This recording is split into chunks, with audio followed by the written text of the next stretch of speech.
What are we whispering about? I had like this plastic toy castle, Yeah. which at that point I didn't really use anymore because I'd grown out of that, I guess. So it just sat on top of one of my wardrobes. And on that castle, at some point, these dwarves, as I called them, they manifested. They had white beards, red clothes on, red hats, and then sometimes they also had like these like golden shining eyes levitating like around their hats, or golden lights. I don't think I didn't really consider them eyes because they were on their hats.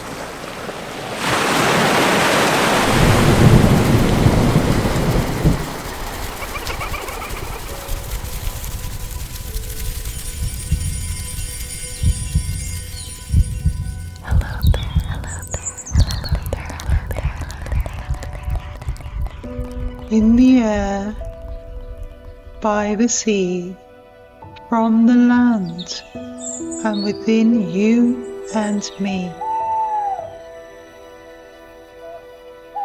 Fairies are whispering.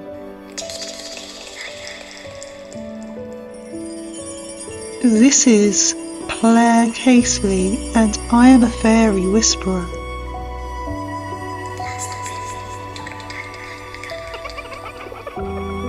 To catch a whisper, you have to listen closely.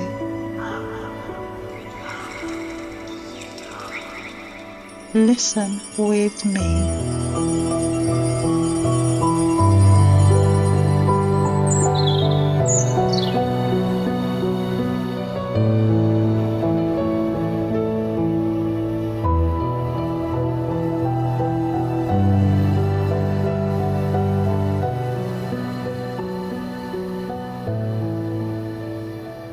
Hello and welcome everyone to Fairy Whispering.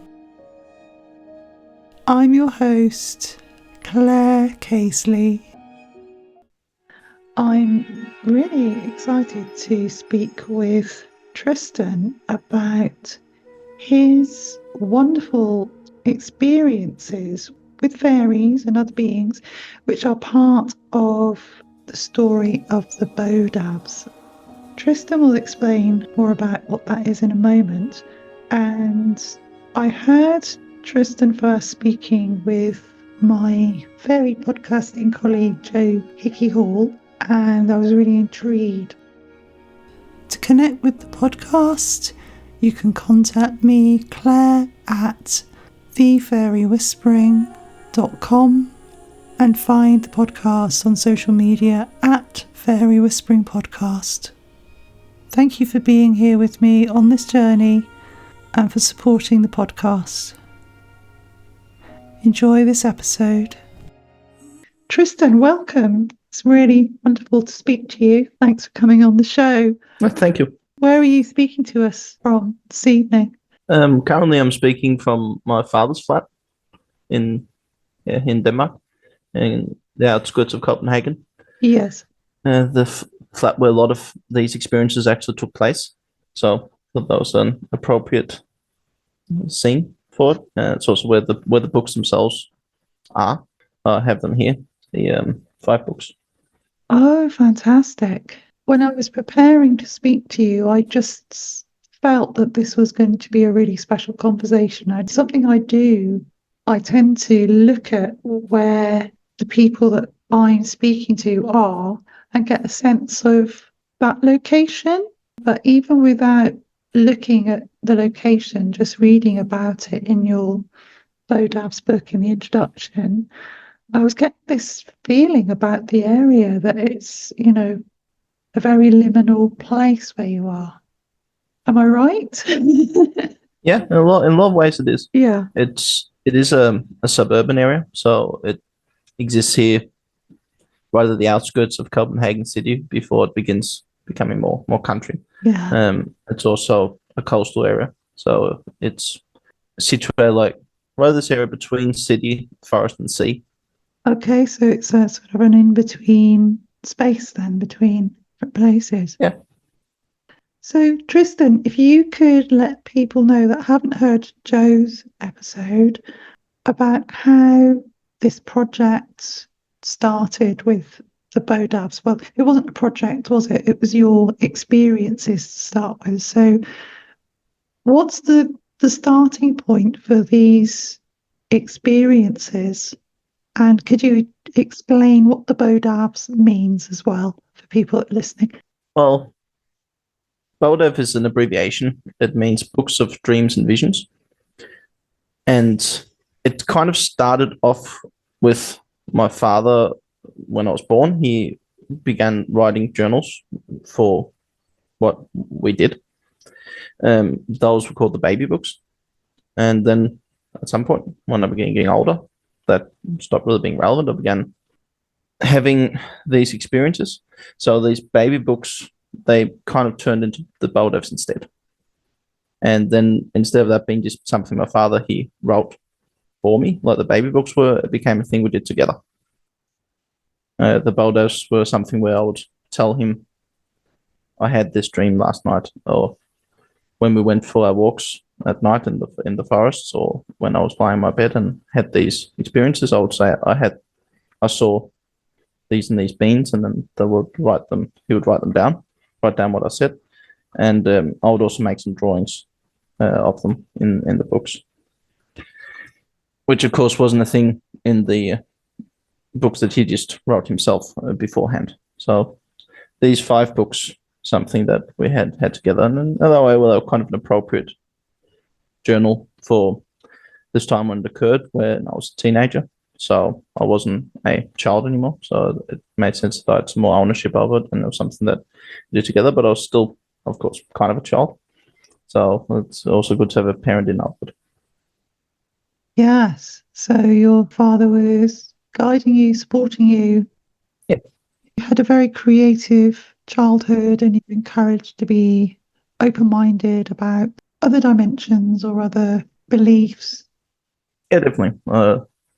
There's no doubt for my father. I think that's long before I was born. These ideas they were reality, and of course I grew up with that.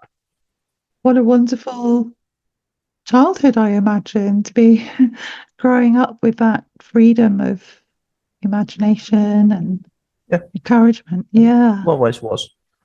Had challenges too, like every childhood, but yeah, it was very special. Yeah. What's one of your sort of earliest encounters that you'd be happy to share? Well, the first encounters, they kind of take place in this thing I did before the BODAVS, which is called the Brown Book, and as well as in the baby books, where I had some childhood experiences. I had this experience as a child where I said that I saw a brown fairy fly past me in the garden. Also had this quite special experiences once, and I still remember this, where I was sitting looking out the window. We lived in the flat above this one in those days, so that was on the first floor. This flat we're living on here is on the ground floor. And I was looking out the window, looking up at the moon, and then I saw all these like transparent dragons flying down from the moon towards me, and called them the moon dragons. How big were they? Do you remember? Were they small or were they big in size? They were relatively large, but not like huge like you might expect a dragon to be, but um they probably wouldn't have been bigger than like a large dog, but of course I was about 5 or 6 at the time, so they seemed quite big to me. And they kind of came down from where the moon was, and then just settled in front of my window where I was sitting. Also, one of these other experiences I had at the time when I was very young was this experience of this. I guess in English they're called the like brownies. They're called Nisse in Danish. These house fae creatures, which was dressed in red with a red hat on, as they traditionally are in Denmark. was standing in my windowsill, and then she dropped her hat. Oh yes, I read about her, and I was intrigued because I've spoken to one other guest, Emma, about seeing fairies on her windowsill when she was a child. She saw them as shadows behind her curtains, like silhouettes. Yeah. And there was somebody else I was listening to that was speaking about fairies on seeing fairies on a windowsill. So that's interesting that you're having that experience too. And what was happening at the time? Were you lying in bed looking at the window? Or?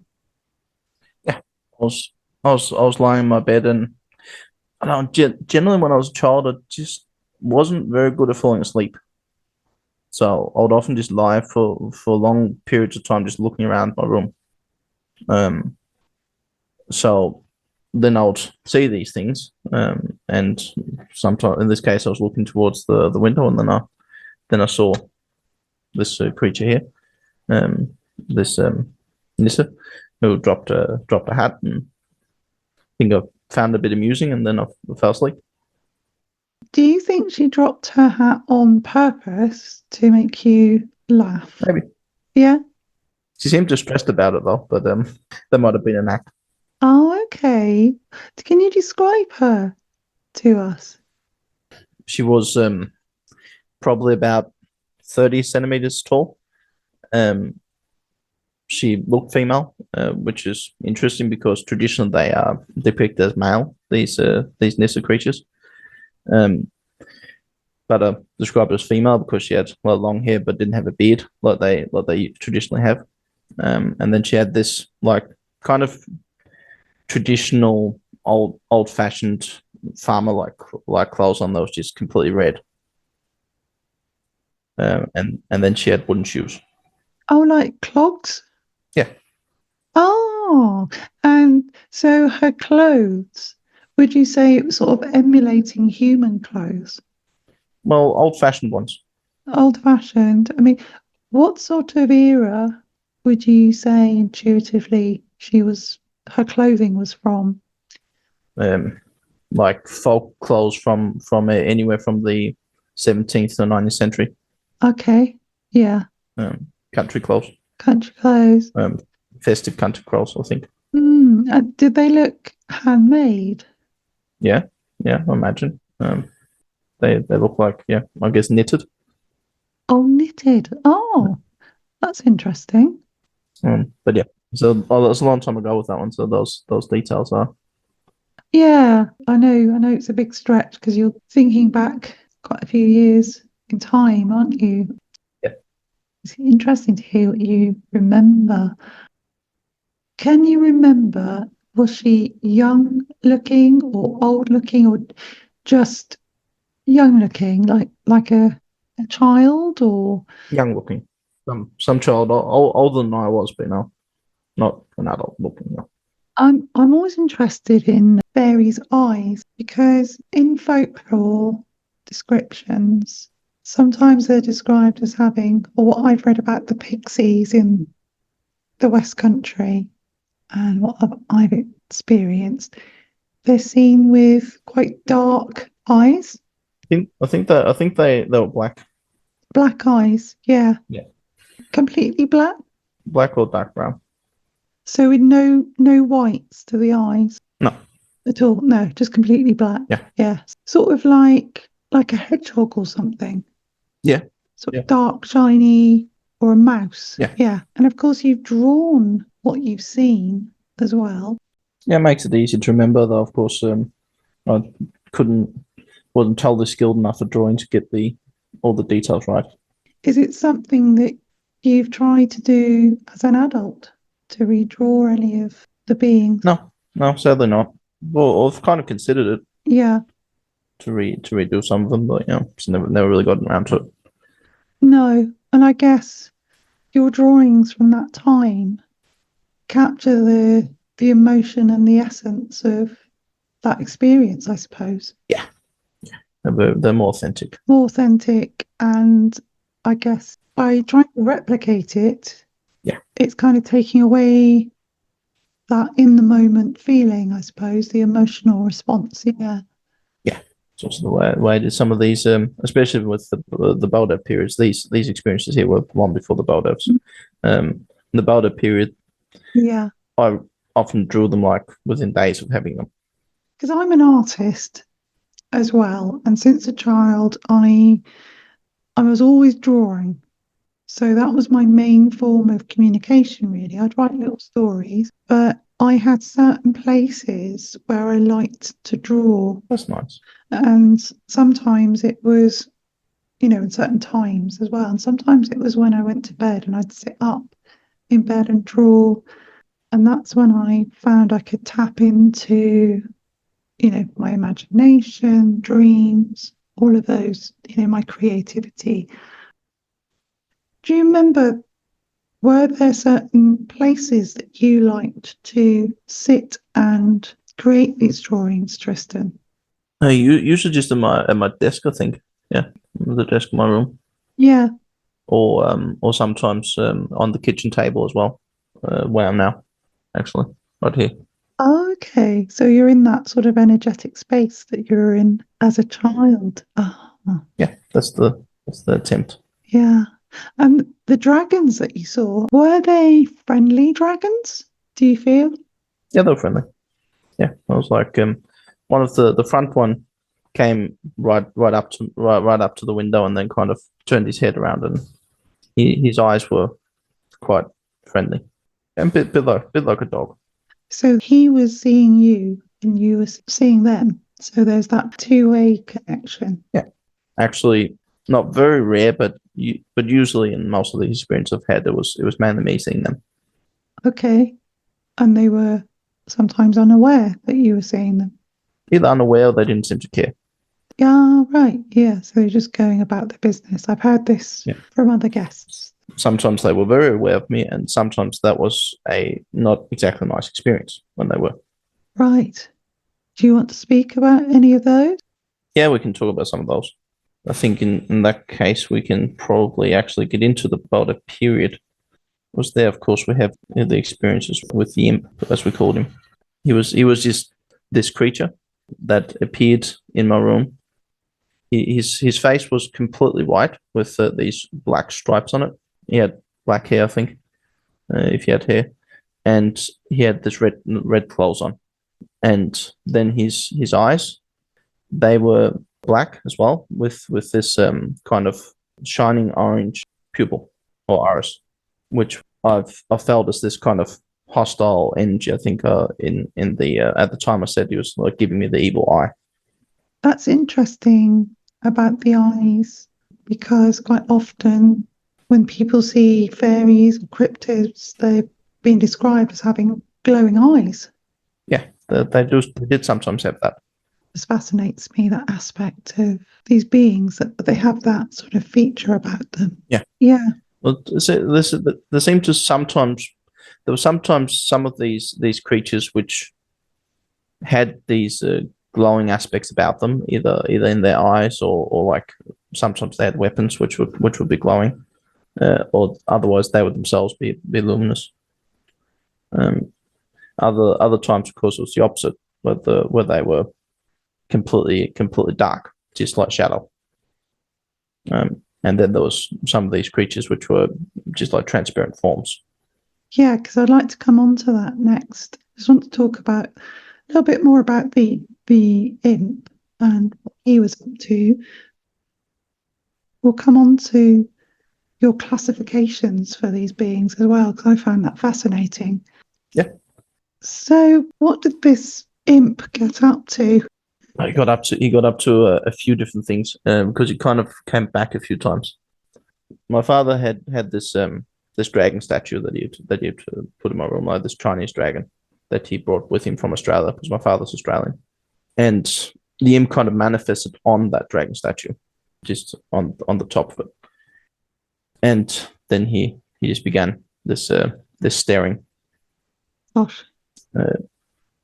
Later, I had a similar experience of some creature with the same eyes that appeared in the form of like a black seahorse. And then at some point also saw the imp again as he looked. Although this time his eyes weren't glowing, where he chopped his head off, and they vanished.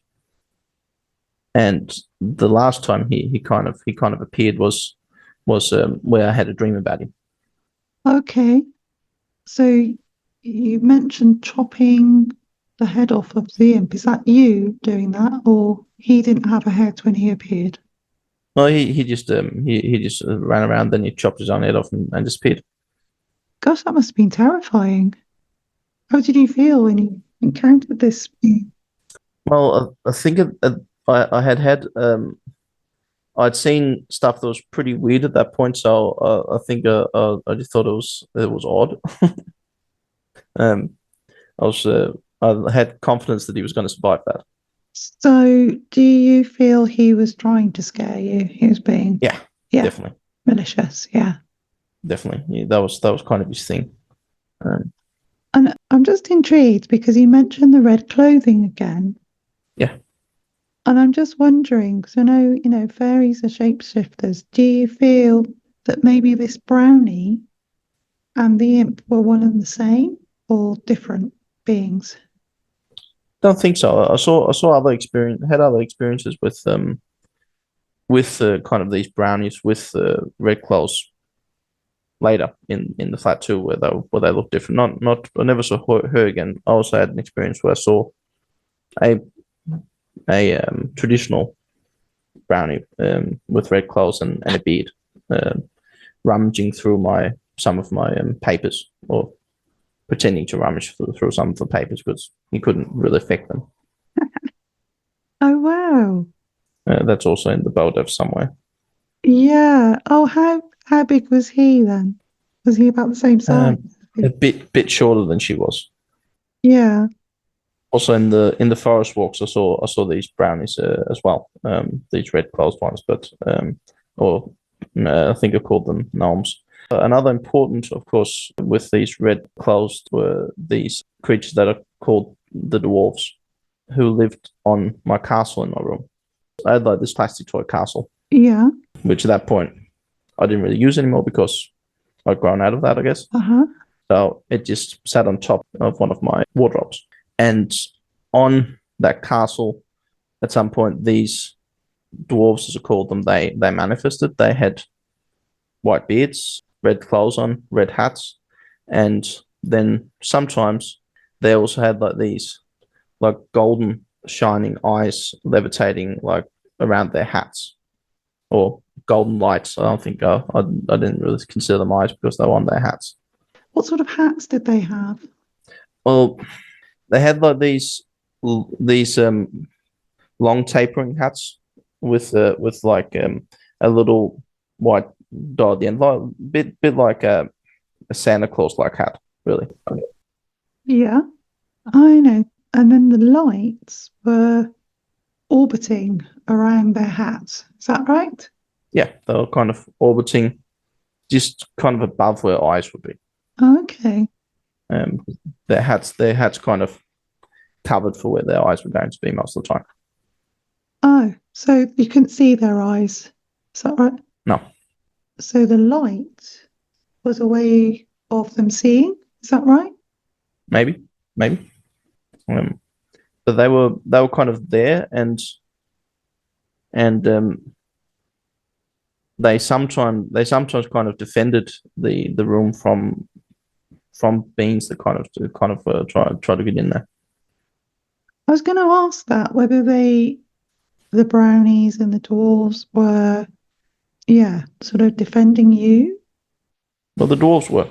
I think that's kind of why I identified them as dwarves more instead of brownies, also because they're a bit bigger. Right. They were like 50 60 centimeters tall. Okay. I guess. And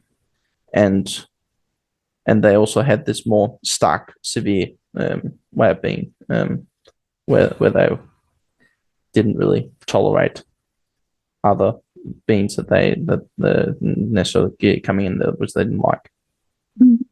Kind of like gatekeepers, I guess. Yeah, I'm just wondering, were they defending you, or the space, the location that your flats are built on?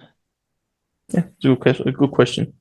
I think they were probably defend the space because they never really seemed to take heed of me.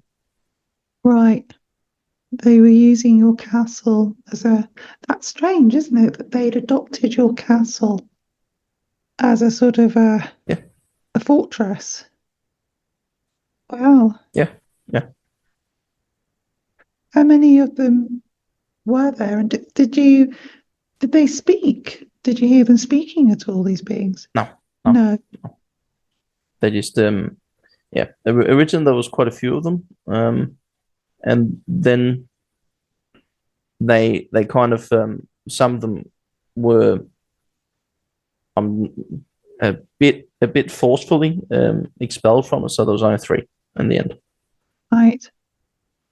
When you say forcefully expelled, how did that happen? It seemed like some kind of debate. They were a heated debate where they were talking to each other, and then some of them jumped off. Mhm. And became as they did that, they became less solid and kind of flew away. Okay. Wow. So once they'd left that fortress, then that they just changed form. Yeah, and they also lost these yellow lights. Oh. And they didn't come back. That was it. They were banished Yeah, there was only 3 of them. by the other dwarves. Yeah, Gosh. wasn't that big a castle or wardrobe, so I guess there was limited space. Yeah. Yeah. There was also this elf girl that they banished as well, who had appeared at some point, who then got banished from it. And when you say an elf, was there something about her appearance that told you that she was an elf, or is it something that you just felt? Well, she was, I guess, relatively human-like, had, and very graceful and elegant, and of course, most importantly, she was shining. Okay. Um, Yeah. and the first time I saw her, she was on the castle where she was just where she was making these like weaving or wheeling motions with her hands. And as she did that, she began shining like relatively brightly with this. Well, she began shining a lot. Hard to say it was bright because her light was still like a bit dim, but she became like very light, very white, and then this like double ellipse shape began forming in front of her out of this white light as well, which the double ellipse like an infinity symbol. Oh, wow. And then she began like just putting this light all across the room with this infinity symbol, which hit me as well. I could felt that I got pushed by it. Was it a good thing or? I think so. And then one of the a few nights after saw the same thing just with a dark version of it, where it was also this kind of elf girl, just instead of it all being this white light, it was this dark light that began going around the room. Oh, what do you mean, like concentrated shadow, I guess. Concentrated shadow? Yeah, Mm. instead of concentrated light. So yeah, so there's this duality. Yeah, and I think also again I was relatively interested in Norse mythology as a kid, so Mm. I kind of also identified this duality between light and dark a lot with elves. Yeah, it's so interesting that they'd manifested in your bedroom, Yeah, and it sounds like this kind of it's a battle, isn't it, going on for that space? yeah, And then the elves coming in. It sounds like she's creating an energetic force field of some kind, or just manifesting some energetic protective energy, perhaps. Yeah. How did you interpret it? Yeah, well, I generally interpreted the first experience as some kind of like blessing of the space, whilst the I saw the other thing as more of something a bit darker that was a bit hard to exactly work out what the purpose of it was, but it seemed, I guess, to be a countermeasure to what had happened before. Mm-hmm. And then at some point after that, these dwarves arrive and kind of acted some force in between. I guess it was hard to say whether they were creatures of light or darkness. Right. Yeah. Because they expelled this light elf from the castle. At the same time, when I did have this experience where this dark elf entered into the room, and then they began attacking him with bow and arrow. So this was the one that came and did the same ceremony with the figure of 8 that they tried to drive him at. No, I think it was the one with the figure of 8. She was female, and this one that they attacked looked male. Okay. But they were both in this like dark clothes. Oh, interesting. Unlike this first elf who was in this, who had this like white robes on. I see. Or a white dress. And were they like the typical how we imagine elves to be, sort of slim, like Lord of the Rings? Yeah. Yeah, those were. Okay. Yeah. Not all the elves were. No. I took a really interesting photograph a few years ago. I was doing some voluntary work at a garden, very old garden that belongs to a very old house, and they were renovating the garden, and I volunteered there, and just by spending time in that garden, I connected with the fairies in that garden.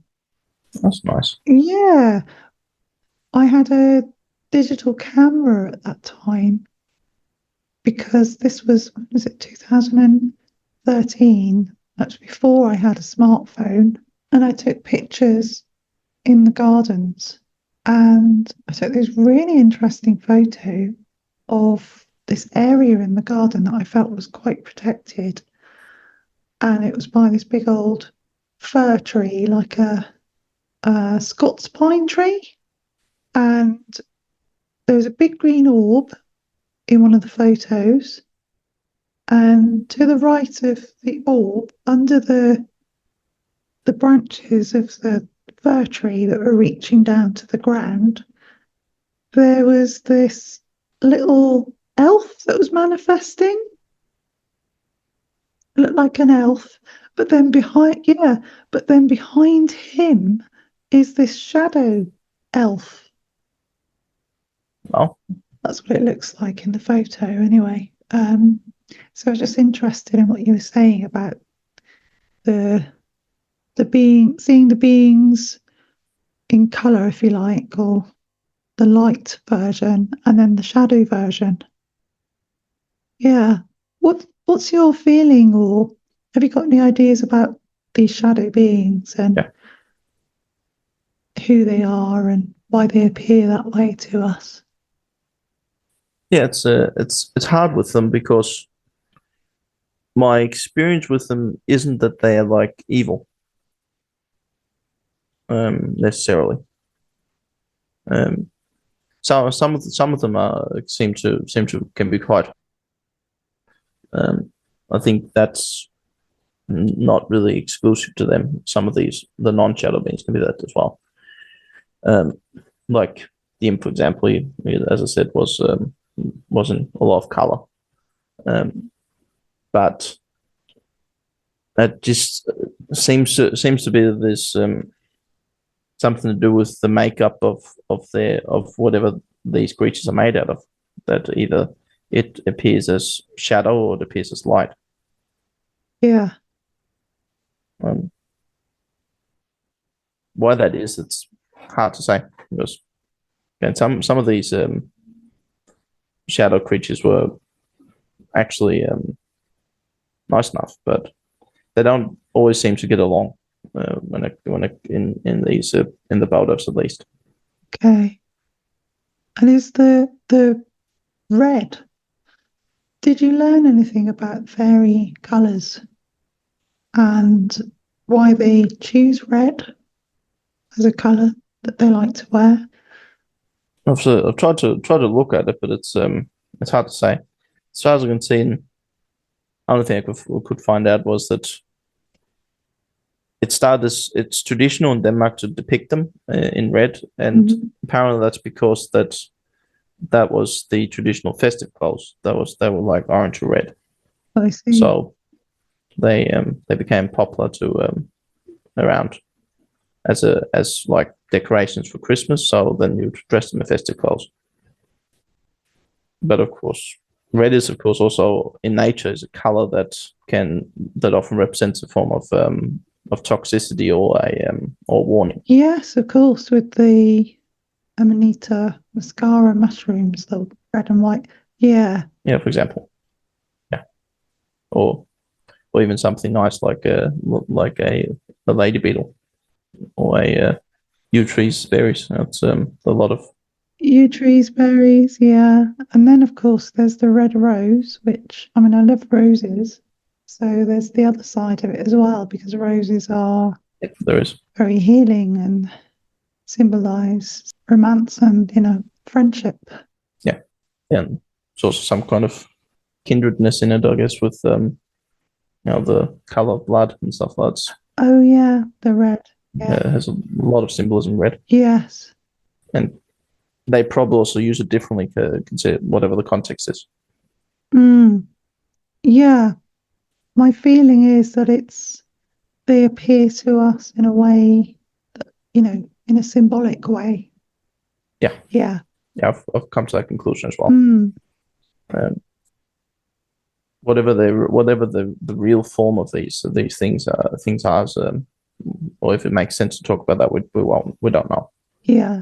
They appear to us in a way which they choose because it's symbolic to us, or which somehow appears in some kind of tandem with our understanding of the world and their message.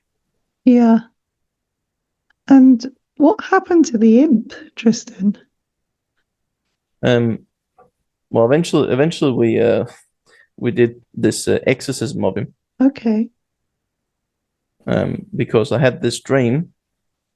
The last experience I had with the imp was that I had this dream where I was like having something, I guess, akin to an astral projection in the dream. I was kind of felt that I was floating around, and then like I see this this image of this like tiny, a bit skeleton-like white hand, which then clenches a fist, and as it does that, I'm like back in my body and in the dream, and I can't breathe. Gosh, yeah. And I try to call out to my mother, but I can't. Saying that I'm dying. Oh my gosh. And then eventually I wake up from that. And then I like see this transparent form of the imp kind of vanish behind my bed. So I can see that he has taken residence there. Oh gosh. So how did you move him on? Well, we did this sort of weird syncretic Catholic Hindu exorcism, which with where we use some various mantras and prayers to tell him to leave, which kind of worked. It got him to kind of he kind of got up and was angry and tried to fight us. That was at least what I saw. Eventually, he kind of retreated a bit back, and then we left the house, and my father put on these mantras on the tape recorder, and then after that, we left the house, and I walked around, and I saw him in my bedroom window looking out, angry. Mm. This other kind of hostile being that lived in the flat came over to talk to him. It was what I saw in the window. This minotaur that lived there as well. And after that, he left. Did you say a minotaur? Yes. Yeah. Was that small being or human-sized being? He was human-sized, like adult-sized. Yeah. So he was there to... He or she. He or she, yeah. Or they. Yeah, or they. It. They were there to help drive the impact or sort of negotiate with him. Yeah, it seemed like it. Yeah. At least he didn't seem to be perturbed by the mantras like the imp was. Okay. I guess also because it was something we directed at the imp. Mm-hmm.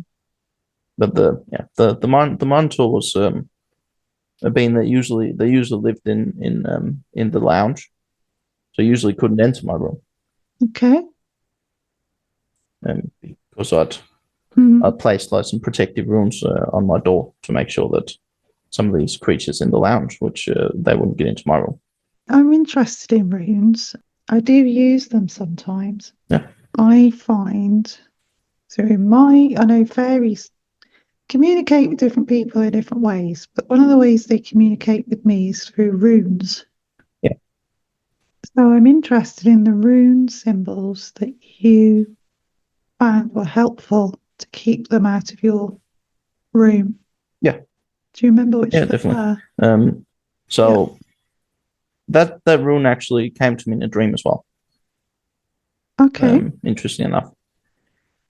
So yeah, I had this dream about that there were these hostile beings in the lounge, which I had to protect myself against. And then I was given this symbol in the dream, which in the dream I made, and then it was a rune, and then I looked up the rune in my rune book, and I could see that there was this rune in the Elder Futhag, which was called Ilhas or Algis, the Alp's Edge rune, and I would see that actually that did stand as a protective rune in the meaning that was written in the rune book I had. Oh, the axe head, did you say? The Alp's Edge. Alp's head. Yeah. It's one of the runes where the meaning of it is a bit hard for people to translate it. Okay. It seems to be referring to some kind of plant. Could you spell that, and then I can look it up after I've spoken to you, Tristan? The rune? Yeah. The name of it. Do you know how to spell it? Or it's either ALGIZ. Yeah, it's the Algis rune. Algis or S or Z. I think both are correct. Okay. I'll look it up. I'm just interested in what it looks like. Yeah, definitely. Yeah. You can add some information about that afterwards. Yeah, I will. Because a rune that's come up for me in dreams, or a particular dream that I've spoken about on the podcast, was Dagu's. I think that's how you pronounce it. Yeah, the dawn rune. Yeah, the dawn rune, the awakening rune. And I was shown that by the fairies as to do with awakening higher consciousness. And that's also shaped a bit like a infinity symbol. Yeah, it is, isn't it? It's on its side. It can either be like a butterfly, horizontally, but then, as you say, we'll turn it the other way around, and it's the infinity symbol. Yes. Yeah. Wow. So, are there any other runes that you used with the fairies, or any other symbols? I think if we talk about runes, one of the last dreams I had actually refers to a rune that was a bit of a disturbing dream. Right. Because in the end of that dream, the Hagelas rune appears. Hagelas. What does that one look like again? Hagelas. And like an H. Ah, okay. And that's the hailstone room. Hailstone. Oh, wow. Yeah. Gosh, that's quite powerful. Yes. Also quite dark. Right. Can you share with us what that, or share with me what that experience was? Or Yes, so I could try and find it, then I could read that dream to you, I guess. yeah. Because it was a dream that was a dream with a plot twist Okay, that sounds interesting. of the one of the later ones. And how old were you in this dream? I would have been 16, I guess. There we go. Need to get to the first page of this. Dream of Three Fairies. March the 1st, 2009. There was a civil war at my old school, the Vita school, where everyone was fighting everyone. I was not attacked though. Then came a tall blonde-haired girl, smiling at me and throwing bits of wood at me. I ran after all around the archway with steps in the school playground. Then my dad comes and I see she's standing beside him. Then he introduces me to her and tells me she's an elf. Then we shake hands and she says, by the wrist, then now I'll be able to see her always. Then Dad to teach Tristan to know about what he doesn't know. Then, still holding me, she starts running. I run after. Then she lets go and it's hard to keep pace because she runs fast. Then we run out of the Vita school and into the swamp. She slows down to walking and tells me that it's just as hard for elves to see your world as it is for you people to see ours. But she can sometimes see cars. Then while walking through the swamp, we came to a big winter landscape, and there on the road was a baby badger. We saw a beaver in a hole trying to get up onto the road, but keeps slipping. To go further, we have to go up a slippery wooden icy ramp. About 5 different ramps with snow in between. She goes up easily, but I slip. After slipping a second time, I go up by the snowy part. After we reached the top, we came to a petrol tank. She led me behind it and down a little staircase where I had to meet 3 fairies. Down the bottom of the staircase was dark, lit up by the cold light of energy-saving bulbs. Now the elf looked a bit sad or guilty. She showed me into one of the many doors. In there I came to a dark room, no windows, and there I met my grandma and her sister, a little girl around 7, and others, mostly women, who were all expecting me. At the back door of the room was another open door leading to a pitch-black room. From that door there came a man in his 30s, short black hair and a chinless beard. When he saw me, his face lit up. Tristan, it's good you came. I'm sitting there waiting for the 3 fairies and ask the little girl what they are. She says they're coming now. Suddenly, 3 skulls with a red aura radiating from them appear like in front of my eyes. The skulls transport me to an odd phantom world where everything is black. There I see a large ring with a skull on it instead of a gem. After that, I'm shown a ring with the reversed runes on it. The only rune that is not reversed is the rune Hagelas, the rune of hail. Then I'm taken to Germany during the 30s. I'm like a phantom creature, not present, only viewing. All the houses are brown, and from a bird's eye perspective, I'm looking down the bookshop. Down the book it's selling is Hitler's Mein Kampf. Hitler's police squad in red jackets were walking on the buildings, and people were throwing tennis balls at them, so they fall down. Then I woke up. Gosh. So do you know why you were taken back to that time? Well, apparently that was what I needed to learn that I didn't know. Okay. And I think that it's probably a reference to the dark side of or the dark history of rune magic, because Yeah. of course the Nazi regime was very glad to use runic symbols in their own insignia and in their propaganda and that kind of stuff. Well, of course, yes. Mm, yeah. Oh, I'm getting chills as you say. Yeah. The Hagelas rune was the central rune for this system of runic magic that they used, which is called the Aman rune system. Later worked out. Oh gosh, yeah. So that is fascinating. I mean, it's scary. Quite. Um, but it sounds like they're showing you this dark side of how symbols can be used for good or for nefarious purposes. Yeah, for the opposite. The opposite, horrendous purposes. What did you take away from it going forward to now, looking back? Well, as regards to dreams, that was one of the very impactful ones at the time, because it was, of course, one of these things where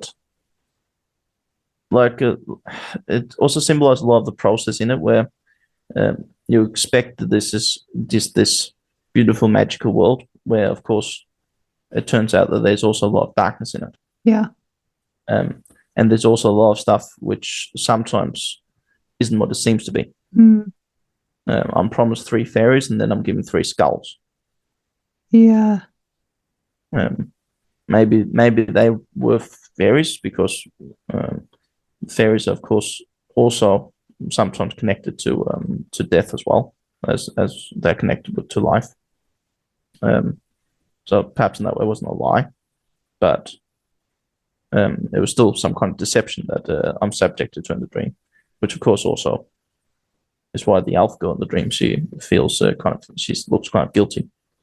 That was also a quite interesting experience, that dream, because usually dreams aren't that logical. Yeah. Whilst reading back on it, I can see that everything kind of leads up to the ending. There's not like these plot holes that you usually expect from a dream. It's very concise. Even these small details, like that she leads me to this winter landscape, and of course Hagelas is one of the winter rooms, together with the rune of ice, Isa, and the rune of hunger, the Naldis rune, and then the Hagelas rune, the hailstone. Do you feel that this is like a series of initiations? I think so. That's also one thing I've been doing the last couple of years. Is I've been taking these books. I haven't redone the drawings, but I've been taking every experience from the first to, well, I'm somewhere in the middle now, and then I've tried to analyze them. Yeah. I've looked at them and said, okay, I'll have these 3 like paths that I analyze them through. The first one is to try and analyze them from a personal perspective. So I try and say, okay, how were these experiences relating to my life at the time? Yeah. Then after that, I have what I call the literal perspective, where I look at, okay, how do these experiences relate to like known fairy lore, or known folklore? Was it correct when I, in those days, said that this was a dwarf or an elf, or would it be more correct to identify as something else? Did it relate to some other experience that someone else has had? And then lastly, I'd take what I call the archetypal approach, where I relate it to like other archetypes in mythology or folklore, folk tales, or wherever we can find them. Has that been helpful to do that, or has it clarified anything? So. Yeah. I've found some patterns, but of course I don't think I'll be able to see the full picture before I finish it. Yeah. Like this one, I haven't analyzed it with in that way yet at all. Even though, of course, I still have some thoughts about it. But yes, it's been helpful to analyze them that way and try and see these symbols related themselves actually quite well to known archetypes. Some of it also fits in okay with known fairy lore. Some of it also fit in with stuff that was happening with me at the time, but not that much. Yeah.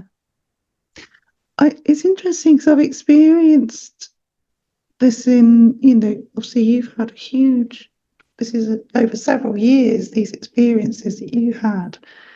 And I, engaged in meditation and journeying into the fairy realm, but not on a sort of a huge sort of months at a time process. But the times that I've done that, especially in 2019 when I did it for a few months, almost daily, journeying into the fairy realm. That sounds nice. Yeah, well, it was interesting. Definitely that.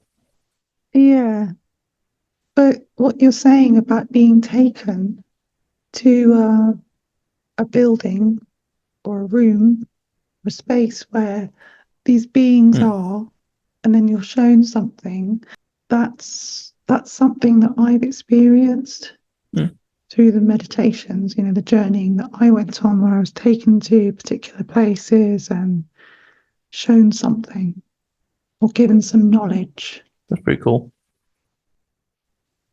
I'd just like you to share a little bit about this very fascinating way that you've categorized your experiences, because to me as well, it shows how detailed these experiences were and how good your, you know, at the time, your ability to record these experiences in so much detail. Yeah. That you're able to capture this information. Thank you. So can you just talk to people that haven't read your wonderful BODAVS book? Yeah, the categorization system. Yeah, so when I began working with the BODAVS again, I kind of could see that the different experiences they like had different qualities. So I could see that some of these beings that I saw were like these very solid, very clear creatures, and others were like this more flimsy forms that I could see. So I decided to categorize that so that I had a better idea of it. And also, if anyone else wanted to read it, so they had a better idea of it because I couldn't remember it, and a lot of it's also available from gleaning the context. But I decided that first of all, I should categorize them according to how solid they are. So whether they seemed like very solid beans, like something that was basically as solid as if they were there, or if they were something that just looked like forms in the air, so to speak, or if there was something in between those two. Secondly, I could see that some of these beings, they would rush about all over the place, whilst others would be very stationary, where I could see them. So I decided that they needed to be categorized according to how much movement they had, whether they were very active or just moving a bit around, or whether they were completely stationary. And then thirdly, there's luminosity.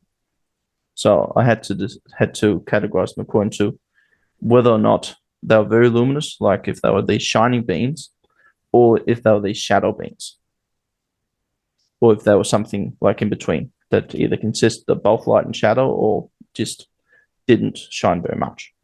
And the dreams I also categorized according to a different system where I categorized them whether or not they dealt with familiar themes or unfamiliar themes, and whether or not they were narrative or non-narrative. It's a wonderful way to categorize these experiences. Yeah, and also something that fits my, like, I guess, scientific mind in a way as well. Yeah, and I wanted to touch on that as well because you are a scientist. Yeah, I have a master's degree in biology. And you've had a fascination with the natural world since a child. When I was reading about how you used to study the creatures in your garden. Yes. Yeah. With your work now, how do you feel that this pathway that you've been on, Tristan, and this, you know, quite intense period of when you were 11 to 19, these experiences, how has that now shaped how you see the world that you're dealing with, the scientific side of things that you're teaching to people?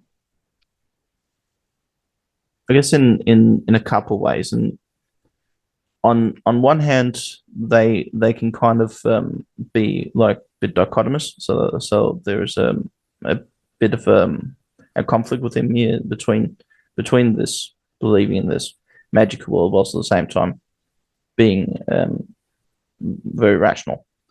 On the other hand, they can also help install this scientific world as a way of helping me understand why is it important that we protect these natural spaces. It's not just because that they are beautiful and fascinating, but there's also something sacred about them.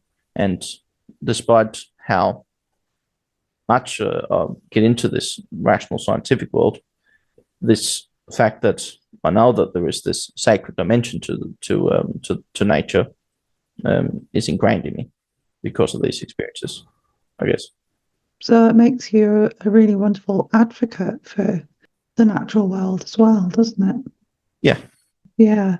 As one of the people that would be pushing forward the needs to future generations to protect the environment and ecosystems, and why. I definitely hope that will be something that the young people that I teach will take away from my teaching, that protecting these wild places and ecosystems are important. Whether or not they believe in this fairy world, that's another thing that's up to them. Yeah, I mean, what a cool teacher to have, Tristan. That you've got this Thanks. Wonderful journey that you've been on behind you, and now you're, obviously through your science, bringing this sort of greater awareness. Yeah. Well, that's always what I said when I was a child. I think I said that I wanted to be a scientist and a druid. Oh, great! Oh, I love that. I love that. And are you a druid as well? Oh, I guess I'm trying both. I'm trying to be both things, but of course, in reality, it can be hard. Yeah.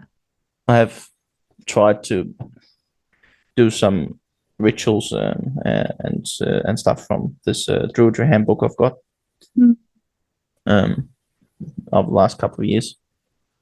But of course, it was easier to be both when I was a child. Yeah, I'm just wondering in future if your path will ever take you back to teaching what you've learnt from the fairies. Good question. In workshops and things, whether there's a way, maybe as you move through life, maybe there'll be a way when those two pathways come together. Yeah, maybe. I think I feel right now that there's so much that I would like to. Then need to understand myself that I don't know how to teach it to other people. But of course, that's always the way it is with teaching. Yeah, it is. I used to be a teacher. Yeah. So Yeah, I used to be an art teacher, and learning how to teach what I already knew to people I didn't know. Yeah. What I knew. It's a whole different thing, isn't it? It's a whole different thing. And a lot of ways you end up understanding more about what you already knew by doing it, I feel. Yeah. Well, I'm hoping, like, through this podcast and through listening to Fairy podcasts, and of course all the other podcasts that are available, that people take something away, learn something from this, because no one of us can hold all the knowledge. It's a learning journey for me, definitely. And I speak to new people and I think, oh my gosh, that's a totally different perspective, and also the synchronicities of experiences as well, and information that's shared, like you're talking about the runes, and that's something that I have experience of, and then somebody might say something about something else. I think, oh my gosh, that links to that person I spoke to. We've only covered a tiny fraction of this wonderful document. If you'd like to talk about other parts of the experience now, of course we end up talking a lot about the stuff that happened to me when I was in my own house, or in my room, in my own space. What we of course haven't covered is what happened when I entered into their space, which I also did a lot at the time. I went on these moonwalks. Yeah, I'd love to hear about that, but I mean, I'm just wondering about your time. think they'll probably need another hour to talk about them. So that would probably be better to take that for another time. So I'll leave it as a teaser. You've got your page, haven't you, on Facebook about the BODAVS? Yeah, my dad here runs on. They can write there, yeah. I'll put the links to your social media. Yeah, thank you. It was nice talking to you. Yeah, it's been a great chat. Thanks. Really appreciate it. Yeah, definitely. I look forward to listening to it. Have a wonderful evening. Yeah, you too. So next time Tristan returns, he'll be sharing with us about what happened when he stepped into the world of the elf folk. That sounds very good. Yeah.